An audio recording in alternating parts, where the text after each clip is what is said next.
Greetings, this is Lynn Mann, and today's technology training is working through Windows Live account setup and talking about SkyDrive. So what we want to do is go to the Windows Live site. You can just type in the address box of home.live.com. So if you already have a Windows Live account, you can just sign in. But let's go ahead and work through the sign up process. First, you want to click on sign up now. So let's click on setup. And just like any other account, you need to put in your information. And I want to create a live ID.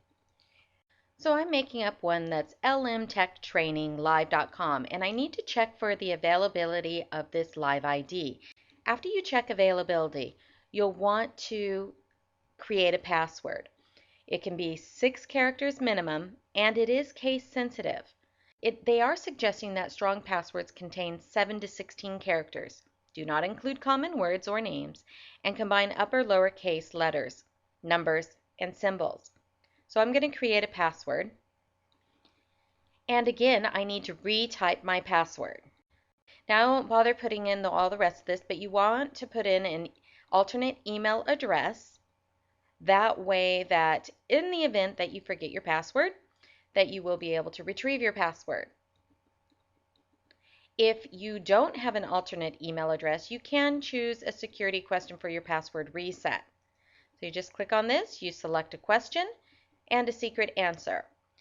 Put in your first name, last name, your country, your state, your zip code, if you're male and female, and your birth year. Then you'll want to put in the security verification. You will want to read through the service agreement and the privacy statement. Once you agree, but you do want to read through this and understand what you're agreeing to. And then click Accept. Now that you're logged into your Windows Live account, it immediately takes you to your profile page. Now let's talk about SkyDrive. Well, first and foremost, what is SkyDrive? SkyDrive is a storage area of 25 gigabytes of space that you have up there on the cloud of the internet. What's the benefit of it? Well, number one, if I'm traveling around, or if I'm going to class, or if I'm going to business, I really no longer need to carry around a USB stick. Or I can use SkyDrive as a backup of that USB stick that I'm carrying around. The problem with USB sticks is, number one, they get lost. Number two, they get damaged and corrupted. And number three, if we need to share information with other people, that means we're going to have to hand over that USB stick. And there's no guarantee that that USB stick will, number one, come back. Number two, will not come back damaged. And number three, we don't want to keep a USB stick for every document that we want to share with other people. Well, that comes in as SkyDrive. SkyDrive, we have more than just a storage area. We have a storage area, a sharing area, and a collaboration area right at our fingertips as long as we have the internet. So let's get to SkyDrive. On your profile page, hover over Windows Live and click on SkyDrive. By default, SkyDrive, you are given one folder to start organizing your files. In this case, it's called My Documents, and you'll see the My Documents has a little lock on it, and we'll talk about the permissions in just a minute, but I want to talk about what you can do on this page. Number one, there's New. I'm going to click on New, and I can add a new folder and start organizing my files, or I can use any of the web applications of Word, Excel, PowerPoint, and OneNote. What's the benefit of this? If I go to and use a computer that does not have Word, Excel, PowerPoint, or OneNote, I can use my SkyDrive to do it, to get to those web applications. I want to create a new folder.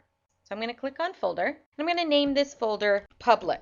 So right now by default it's shared just with me, but I want to change this.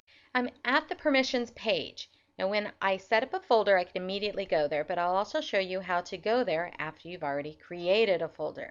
I can share it with just me, or I can share it with some friends. Some friends would be those that I designate either from my contact list, or I actually enter the name or email address of the people that I want to be able to get to this SkyDrive. Now they can view the files, or I can change the permissions and I can let them add, edit, or delete files. Now let's say I want Bob and Sally to be able to add, delete files. So I would put their names down from my some friends. But let's say the rest of my friends that are in my contact list, I want them to be able to view the files. And that's it. Well, I can designate that by, again, then selecting on my contact list and selecting those that I want to add to the viewing capabilities. Now, another level of sharing is my friends and their friends. Now, by default, and the only option you have is they can view the files, because you can imagine that if you give my friends and their friends the ability to add, edit, and delete, well, that could get to be a real mess really quickly. So, and you could use up your 25 gigs of space pretty quickly as well. So your only option is they can view it. Or you can open it up to everyone, and they can view files. Now this everyone is the whole entire world. As long as they can get to and know how to get to your SkyDrive, they would have access to it. And I can set it up to where only maybe one person has the editing, adding, and deleting capabilities, and then the rest of everybody can see it. And I'm going to click on Next. I'm going to go ahead and change this to Can View Files because I don't want to add anybody. And right now I want to add a few files just for demonstration purposes. So I'm going to go browse and get a file. Okay, I've searched for and added a few files, and then I'm going to upload.